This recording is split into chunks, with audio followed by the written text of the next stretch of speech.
अवधूत चिंतन श्री गुरुदेव दत्त श्री स्वामी समर्थ। नमस्कार, तुम्हा सर्वांचं आपल्या स्वामी शक्ती या चॅनल मध्ये मनापासून स्वागत आहे। भक्तांनो, बघा 16 एप्रिल 2025 वार बुधवार, आज आलेली आहे संकष्टी चतुर्थी। बघा, संकष्टी नावातच सगळं काय आहे, संकटांचा नाश करणारी, संकट पळवून लावणारी, विघ्न दूर करणारी म्हणजे संकष्टी। आज 16 एप्रिल खूप महत्त्वाचा दिवस, कारण आज जी चतुर्थी आलेली आहे ना ती चैत्र महिन्यात असल्यामुळे आज असणाऱ्या चतुर्थीचं जे महत्त्व आहे हे अनन्यसाधारण आहे। कारण संपूर्ण चैत्र महिना हा शुभ काम करण्यासाठी, उपाय सेवा करण्यासाठी, व्रतवैकल्य करण्यासाठी आणि उपासना करण्यासाठी हा संपूर्ण चैत्र महिना खूप महत्त्वाचा मानला जातो। या महिन्यात असणारा प्रत्येक विशेष दिवस हा उपाय आणि सेवा करण्यासाठी विशेष महत्त्वाचा असतो। आज या व्हिडिओमध्ये मी तुम्हाला याच संकष्टीला करावायचा एक अत्यंत प्रभावी उपाय सांगणार आहे। बघा, आपल्या आयुष्यात खूप इडापिडा असेल, खूप संकट असतील, शत्रू त्रास देत असेल, शत्रूचा त्रास कमी होत नसेल, सतत आपल्या पाठीमागे जर शत्रूची पीडा लागलेली असेल, तर आज या संकष्टीपासून तुम्हाला ही एक वस्तू आपल्या जवळ ठेवायची आहे। ही एक वस्तू आज चैत्र महिन्यातील या संकष्टीपासून तुम्ही तुमच्या सोबत ठेवायला सुरुवात केली तर तुमच्या आयुष्यात असणारी कितीही मोठी शत्रुपीडा असेल, कितीही मोठा शत्रूचा त्रास असेल, तर तो कायमचा नष्ट होईल।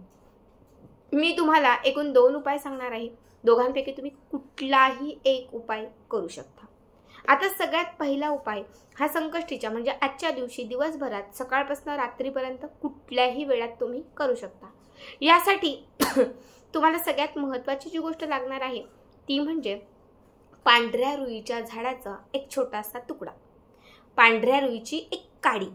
बघा, सफेद रुई सगळ्यांनाच माहिती असेल, जी नकारात्मकता, पिशाच बाधा, भूत प्रेत आणि सर्वात महत्त्वाचं म्हणजे शत्रुपीडा ह्यासारख्या सगळ्या वाईट शक्तींचा नाश करण्यासाठी पांढरी रुई ही खूप प्रभावी असते।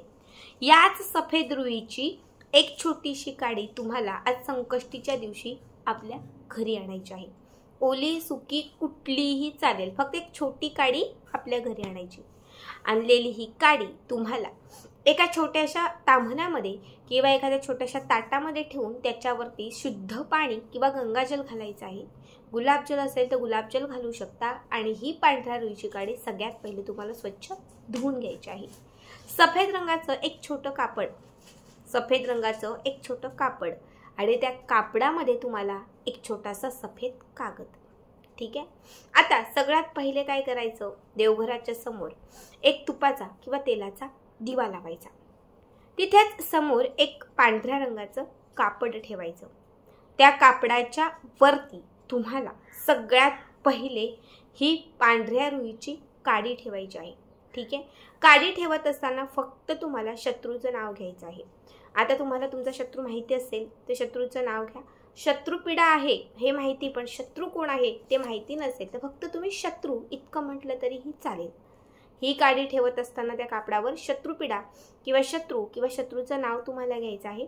त्याच्यानंतर सफेद रंगाचं जे आपण कागद घेतलेला आहे त्या कागदाच्या वरती, सफेद रंगाच्या कागदाच्या वरती तुम्हाला जो मंत्र सांगते तो मंत्र पेनाने लिहायचा आहे। काळा सोडून कुठलाही, लाल, हिरवा, पिवळा कुठलाही पेन घ्या। बघा, मंत्र आहे ओम ह्रीम क्रीम, ओम ह्रीम क्रीम सर्व शत्रू पीडाय स्वाहा, ओम ह्रीम क्रीम सर्व शत्रू पीडाय स्वाहा। हा एक मंत्र लिहायचा आणि त्याच्यानंतर या सफेद रंगाच्या कागदामध्ये ही काडी ठेवायची। आता मी तुम्हाला जस्ट दाखवते की हा मी सफेद कागद घेतलाय, त्याच्यावरती समजा मी हा मंत्र लिहिलाय। तुम्ही कसाही वाकडा तिकडा कुठेही लिहा, फक्त तो मंत्र लिहा। सफेद रंगावरती म्हणजे सफेद रंगाच्या कागदावरती हा मंत्र लिहिल्यानंतर सफेद रुईची जी काडी घेतलेली आहे ती काडी या कागदामध्ये ठेवायची आणि हा कागद, मंत्र लिहिलेला हा कागद त्या काडीला असा गुंडाळायचा, ठीक आहे। गुंडाळल्यानंतर आपण जो सफेद कपडा घेतलेला आहे त्या कपड्याच्या वरती आता हा कागद काडी सगळं व्यवस्थित ठेवायचा आणि त्याच्यानंतर त्या कापडाला एक घट्ट गाठ मारायची। आता तयार केलेली ही छोटीशी जी पोटली आहे ही तुम्हाला गणपती बाप्पांना अर्पण करायची। आपल्या देवघरात गणपती बाप्पांची मूर्ती असेल नसेल, आजूबाजूला कुठे मंदिर असेल, जिथे कुठे जाणं शक्य होईल तिथे जायचं आहे आणि गणपती बाप्पांना ही काडी तुम्हाला अर्पण करायची, ही पोटलीच अर्पण करायची आणि शत्रुपीडेतून मुक्तता मिळण्यासाठी प्रार्थना करायची। आणि त्यानंतर ही पोटली पुन्हा तिथून उचलायची आणि या संकष्टीपासून पुढची संकष्टी येईपर्यंत कंटिन्यू 1 महिना ही पोटली आपल्यासोबत ठेवायची। या 30 दिवसांच्या कालावधीत म्हणजे 1 महिन्याच्या कालावधीत तुमचा कितीही मोठा असणारा शत्रू तुमच्या आयुष्यातून दूर होईल, कितीही मोठी असणारी शत्रुपीडा नष्ट होईल। बघा, खूप प्रभावी उपाय आहे। यानंतरचा दुसऱ्या उपायासाठी तुम्हाला लागणार आहे काळ्या रंगाची काळी हळद। तुम्ही पिवळी हळद बघितली असेल, माहिती असेल, तशी काळी हळद असते, जिला आयुर्वेदिक हळद असेही म्हणतात।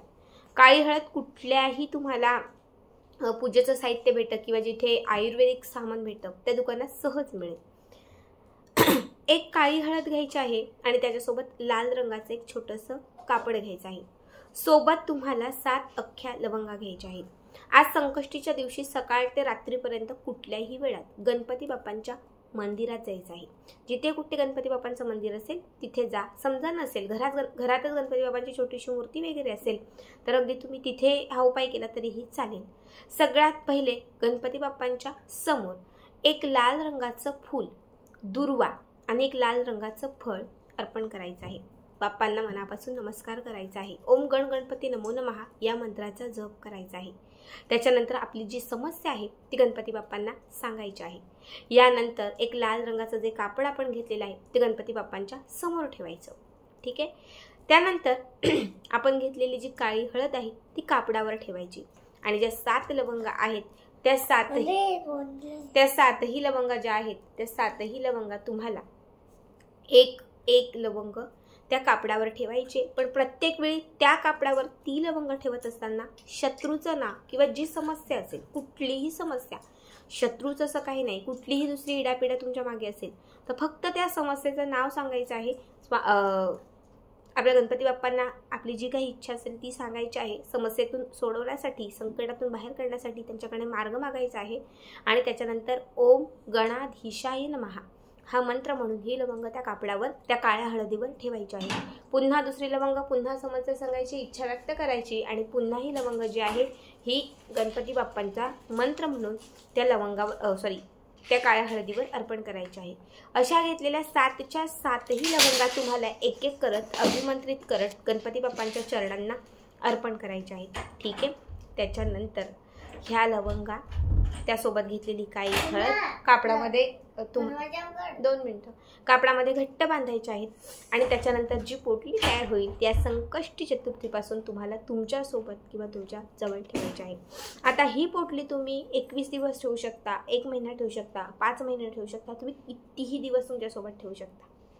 याने फक्त आणि फक्त तुमचं नेहमी वाईट शक्तींपासून संरक्षण होईल, इडापिडा, संकट, क्लेश, कलह तुमच्या आयुष्यातून दूर होईल। अत्यंत साधा सोपा उपाय आहे, नक्की करा आणि आजचा व्हिडिओ तुम्हाला कसा वाटला कमेंट करा। श्री स्वामी समर्थ, जय जय स्वामी समर्थ।